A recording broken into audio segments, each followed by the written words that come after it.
जम्मू कश्मीर, गुजरात, उत्तर प्रदेश, हरियाणा, दिल्ली में ब्लास्ट। ये डॉक्टर, ये नया मॉडस ऑपरेंडा है। कोई इसको कह रहा है व्हाइट कॉलर जिहाद, कोई इसको कह रहा है कुछ। ये इस्लामिस्ट इंडॉक्ट्रिनेशन है, इसको कोई और शब्द नहीं दिया जा सकता। अब मॉडस ऑपरेंडा बदल रही है। डॉक्टर एमबीबीएस 4-4 लाख रुपए महीना कमाने वाले ब्लास्ट कर रहे हैं गौरव भाटिया, और दिल्ली के बगल में फरीदाबाद में 3000 किलो अमोनियम नाइट्रेट पहुंच जाता है। ओपनिंग कमेंट्स गौरव भाटिया जी। ऐश्वर्या जी, सबसे पहले तो भारतीय जनता पार्टी की तरफ से सभी परिवारों को जिन्होंने अपना परिजन खोया है, हमारी संवेदनाएं हैं।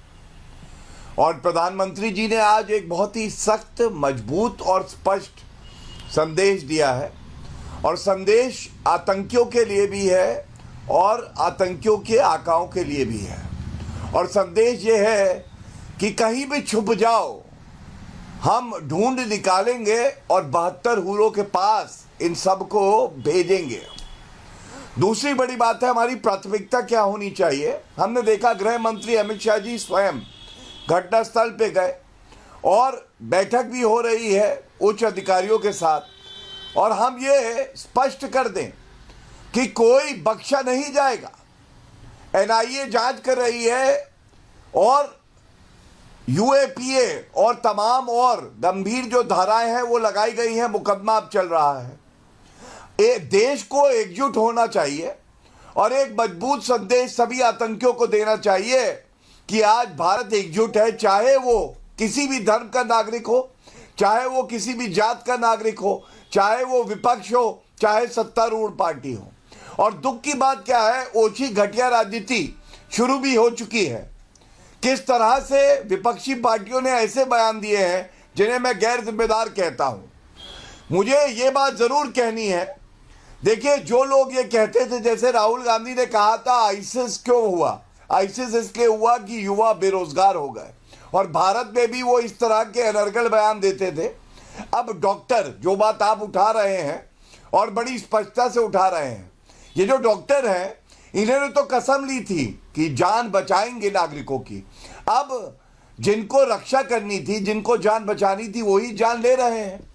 तो इसलिए पहली बात तो आतंकवाद और बेरोजगारी, अगर ये कहते हैं कि बेरोजगारी की वजह से आतंकवाद है तो ये गलत है। दूसरी बात, ये जो कवर फायर दिया जाता है आतंकियों को कि बेचारा मजबूर था, उससे गलती हो गई, और चाहे वो कोई भी व्यक्ति हो, जैसे याकूब मेमन, उसकी फांसी की सजा ना हो। समाजवादी पार्टी के यहाँ पे प्रवक्ता बैठे हैं, अखिलेश यादव ने तो कहा था अलकायदा मॉड्यूल पकड़े जाने पे कि हमें उत्तर प्रदेश की वर्दी और पुलिस पे यकीन नहीं है, क्योंकि अलकायदा का आतंकी पकड़ा गया था। इनके मैनिफेस्टो में लिखा है कि आतंकी होंगे तो उनको हम छोड़ देंगे अगर मुसलमान है, क्योंकि प्रताड़ित किए जा रहे हैं। तो ऐश्वर्या जी, आज एक ये भी चिंतन होना चाहिए, ऐसे समय में क्या पार्टियों को तुष्टीकरण की राजनीति को त्याग नहीं कर देना चाहिए और देश के साथ, देश की सरकार के साथ खड़े हो जाना चाहिए। गौरव भाटिया जी, तुष्टीकरण की तो जगह है नहीं। बोलिए। देखिए, त्वरित कार्रवाई होगी, ठोस कार्रवाई होगी। वो तो हमने सुना, हमने प्रधानमंत्री को भी सुना, गृह मंत्री को भी सुना। त्वरित कार्रवाई होगी और ठोस कार्रवाई होगी। मैं आपकी बात समझ रहा हूं, मैं जा रहा हूं समाजवादी पार्टी के पास भी, लेकिन आनंद दादा को भी ले आइए। आनंद दादा, अब ना क्लियर बात करने की बात है। मैंने हमेशा कहा है, अंसार रजा साहब और डंके की चोट पे कहा है कि आतंक का कोई धर्म नहीं होता, लेकिन क्या आदिल अहमद, मुजम्मिल शकील, उमर नबी, सज्जाद अहमद, सबके आगे डॉक्टर लगाया, डॉक्टर, और अनुराग भदौरिया वाला डॉक्टर नहीं, प्रॉपर डॉक्टर। अनंत विजय जी प्रॉपर डॉक्टर है ना, प्रैक्टिसिंग डॉक्टर, जम्मू कश्मीर से आते हैं सारे, सबने अपने परिवारों से बात की है। और Jammu Kashmir police, UP ATS, Haryana ATS, Gujarat ATS, Delhi special cell जब इनके परिवार वालों से बात करता है तो इनके परिवार वाले विक्टिम कार्ड खेलते हैं कि हमारा इससे कोई मतलब नहीं है, 2 साल पहले घर छोड़ गया, ये 4 महीने पहले घर छोड़ गया। तो उनको उनके कॉल रिकॉर्ड्स दिखाए जाते हैं तो वो कहता है we don't want to comment.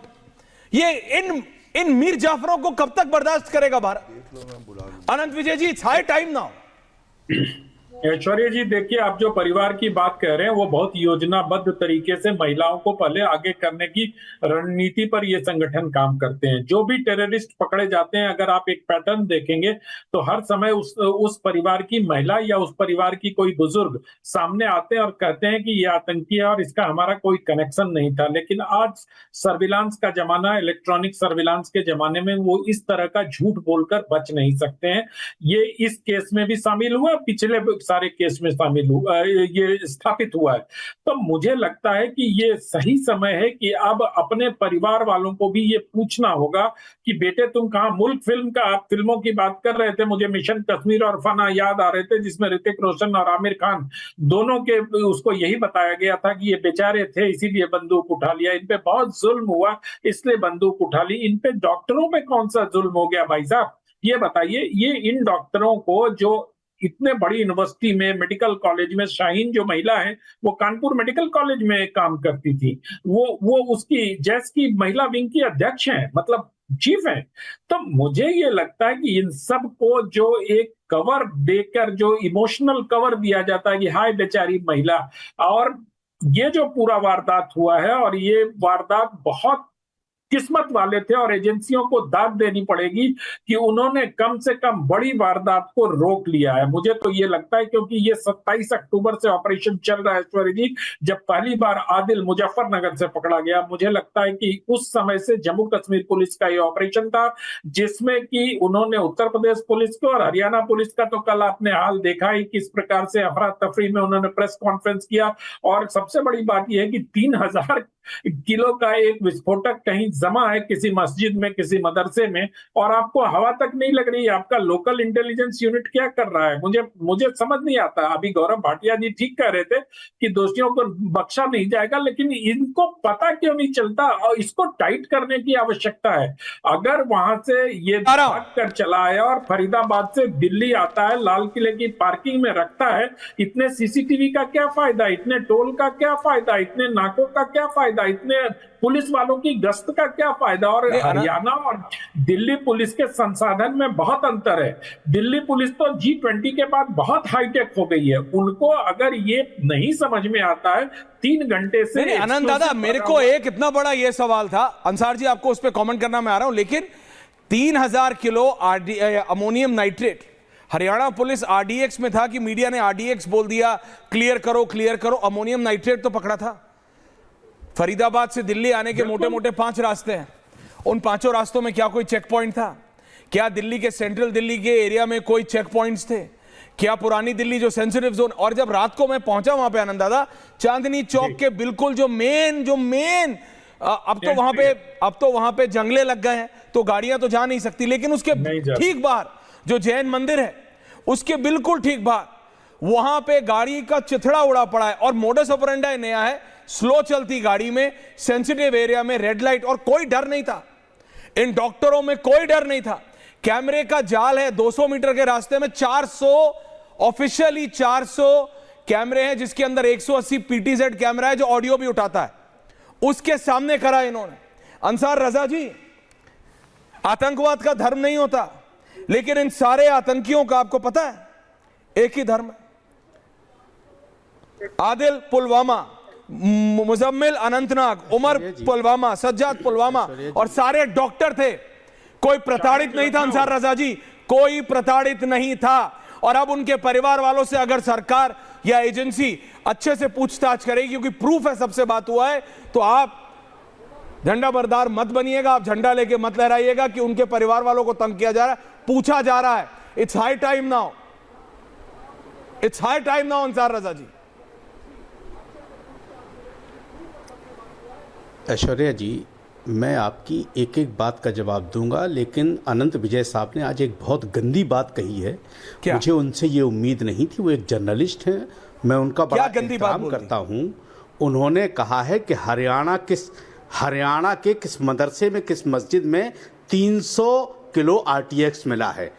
ये उन्होंने मस्जिद और मदरसे को जानबूझ करके लफ्ज़ इस्तेमाल किया है। ये एक बहुत गंदी फितरत है। ये फितरत नहीं आजमानी चाहिए थी, कम से कम इंटरनेशनल चैनल पर। किसी ने मदरसे और मस्जिद का नाम कल से अब तक नहीं लिया है। इन्होंने जानबूझ करके मस्जिद और मदरसे का लफ्ज का इस्तेमाल किया है। अच्छा। ये ठीक नहीं है। दूसरी चीज, अब आ जाते हैं आप 300 किलो आरडीएक्स पर। क्या पुलवामा में जब इतना आरडीएक्स पकड़ा गया था उसका आज तक सोर्स पता चला क्या, जो आपको दिल्ली के बगल का पता चल जाता?